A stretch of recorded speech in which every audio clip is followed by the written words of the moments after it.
Hello guys, ഇത് കുറച്ച് ദിവസം മുന്നത്തെ വീഡിയോ ആണ്. അന്ന് ഞങ്ങൾക്കൊരു റിട്ടയർമെൻറ്റ് ഫംഗ്ഷൻ ഉണ്ടായിരുന്നു. അച്ഛൻ്റെ ബാങ്കിലെ മാനേജർ റിട്ടയർഡ് ആവുകയാണ്. അപ്പോൾ അവരുടെ വീട്ടിൽ വെച്ചിട്ടായിരുന്നു ഫംഗ്ഷൻ. രാമനാട്ടുകരയായിരുന്നു സ്ഥലം. നല്ലൊരു ഏരിയ കേട്ടോ. എനിക്ക് മാമൻ്റെ അടുത്ത വൈബൊക്കെ തോന്നി. കുറച്ച് ഉള്ളോട്ട് പോയിട്ടായിരുന്നു ഇവരുടെ വീടുണ്ടായിരുന്നത്. ചെന്ന പാടെ മിൻറ്റ് ലൈം കുടിച്ച് വീട് കാണാനായിട്ടൊന്ന് ഉള്ളിലോട്ട് കയറി. അപ്പോഴാണ് ഒരു അടിപൊളി മിറർ എൻ്റെ കണ്ടുപെട്ടത്.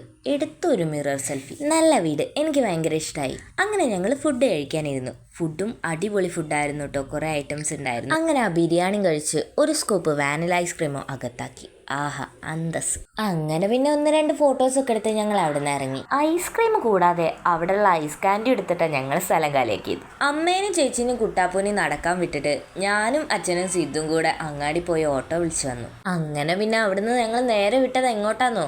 കോട്ടയ്ക്ക്. കുട്ടാപ്പൂനെ കൊണ്ടാക്കി കൊടുക്കണം. ഭയങ്കര സ്പീഡായിരുന്നു. കാറ് കണ്ടാ പിന്നെ ഒന്നും ആലോചിക്കാതെ അതിന്റെ പിന്നാലെ പോണ അനിയന്മാര് നിങ്ങൾക്കുണ്ടോ ഗൈസ്? എന്നാ എനിക്കുണ്ട്.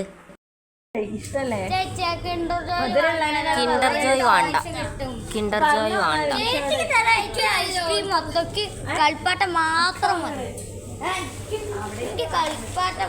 മുട്ടായിക്ക് ഇവിടെ കച്ചറ. അങ്ങനെ ബേക്കറി വാങ്ങി ഇറങ്ങിയപ്പോൾ അച്ഛൻ പൊറാട്ട വാങ്ങാൻ പോയി. അങ്ങനെ അച്ഛനെ കാത്തു നിൽക്കുമ്പോൾ അമ്മ ദാ ഓരോ കോപ്രാട്ടികൾ കാട്ടുന്നു. അത് കണ്ട് ചിരിച്ചു മുള്ളർക്കാൻ ഞാനും. ഇപ്പം ഏതാണ്ട് 1.5 മാസത്തോളായിട്ടോ കുട്ടാപ്പ് നമ്മുടെ കൂടെ. അപ്പോൾ അമ്മേനെ കാണാനായിട്ടോ ഭയങ്കര എക്സൈറ്റഡ് ആണ്. ചെന്ന പാടെ മേമയ്ക്ക് ഭയങ്കര സ്നേഹപ്രകടനായിരുന്നു. അവനോട് മാത്രമല്ല എന്നോടും. പിന്നെ പാപ്പനൊരു ചെറിയ ആക്സിഡൻ്റ് ഒക്കെ കഴിഞ്ഞ് കിടക്കാട്ടോ. ചെറുതല്ല, അത്യാവശ്യം വലുത് തന്നെ. അതുകൊണ്ട് പാപ്പനെയും കാണാമെന്ന് വിചാരിച്ചാൽ ഞങ്ങൾ എല്ലാവരും കൂടെ വന്നത്. അങ്ങനെ മേമ അവിടെ ഉണ്ടായ മാങ്ങയോണ്ട് തന്നെ നല്ല ഫ്രഷ് ജ്യൂസ് അടിച്ചു തന്നു. എന്താ കളറില്ലേ? കാണാനുള്ള ഭംഗി പോലെ തന്നെയായിരുന്നു ടേസ്റ്റും. ചിലപ്പം വേറെ മരുന്നൊന്നും അടിക്കാത്തോണ്ടായിരിക്കാം. അങ്ങനെ പിന്നെ ഫുഡൊക്കെ കഴിച്ച് ഒരു 9:30 ആയപ്പോൾ ഞങ്ങൾ അവിടെ നിന്ന് ഇറങ്ങി. വരുമ്പോഴുള്ള സന്തോഷമൊന്നും പോകുമ്പോൾ ഉണ്ടായിരുന്നില്ല.